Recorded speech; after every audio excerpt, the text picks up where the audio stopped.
Pazi ovo, Đuro. Maslinički most zbog bure već 2 dana zatvoren za sva vozila. Opet. Dere ga ta bura i gotovo, a? A kad je ono sagrađen stari most? 61. u doba krvavog komunizma. 61. kad je pola Hrvata bilo u zatvoru, a pola u partiji. A četnici, kad su četnici? Koje godine su četnici srušili most? 91. jel? Tako je, da. U 30 godina taj most nikada nije bio zatvoren. Pazi, nikada. Ovo je novi svako malo.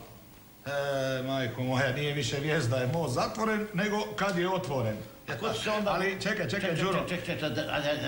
Ali ovaj stari most se ponovno gradi. Biće gotov do godine. Dobro, a ko će se onda voziti novim mostom? Ko? Jure Radić, jel? Pa ne, Đuro, pa ne vozi on tuda. On ide preko Šestanovca u Bašku Vodu. Ja bi sve te inženjere i Juru Radića skinuo u kratke rukave, kratke hlačice, pa preko mosta, neka se smrzavaju.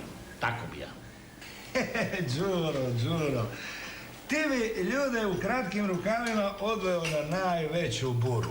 A ne možeš tako s ljudima, Đuro, ne ide to tako. Prognoze su bile da neće most biti toliko zatvaran, a život nosi iznenađenja.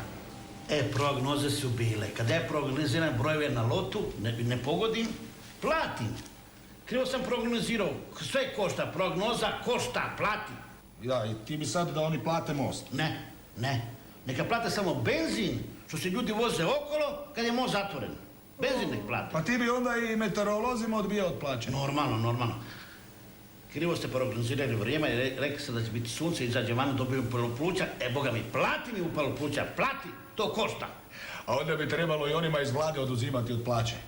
Kažu, troškovi života će biti toliki i toliki, a na kraju ispadne sve puno više. A na kraju krivo ste prognozirali, pa dajte svoj novac narodu.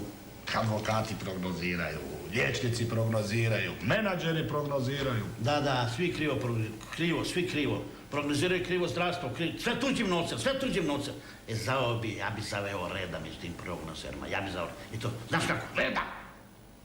A znaš li ti, Đuro, da su neki predlagali da se napravi tunel od Zagreba do Dalmacije?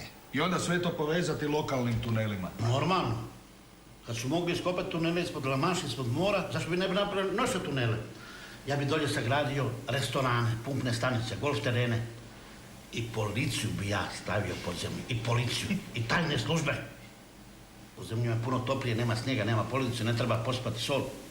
Jesu to već tada razmišljao? Ma daj, nemoj pričati gluposti, Đuro. On bi policiju pod zemlju. Ozbiljno ti govorim. Ja bih gradio podzemne gradove. To bi dao da se gradi bez dozvole. Neka ljudi grade. Možda jeftinije gradove zatrpati. Tako je. Neka ih vlast ne vidi, nema gradova, nema glasova protiv. Dolje je toplije puno. Da, njima dolje toplije, a gore dobiješ nove obradive površine. Shvatio se.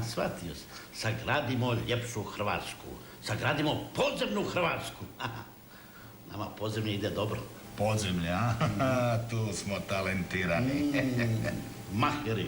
Na kraju, znaš što će dogoditi? Nama ostaje podzemlje, a ovo gore možemo lijepo prodati. Prodamo strancima i gotovo. Tako je. I lijepo vratimo dug. I čist račun, duga ljubav. Pa evo vidiš, neki dan se naš predsjednik vlade Sanader pohvalio da smo u godinu dana, pazi Đuro, u godinu dana smanjili dug za $100 milijuna. Ha? $100 milijuna? A koliko smo dužni? Nekih 27 milijardi dolara. 27 milijardi dolara. 27 milijardi. A vratili u godinu dana 100 milijuna. To znači 10 puta 100. U 10 godina ćemo vratiti $1 milijardu. Čekaj malo. To znači onda da ćemo 27 milijardi dolara vratiti za 270 godina. Odlično! Ja ću već tada biti pod podzemljom Hrvatskim. Odlično. I ja, Đuro. Pa nek nas onda traže.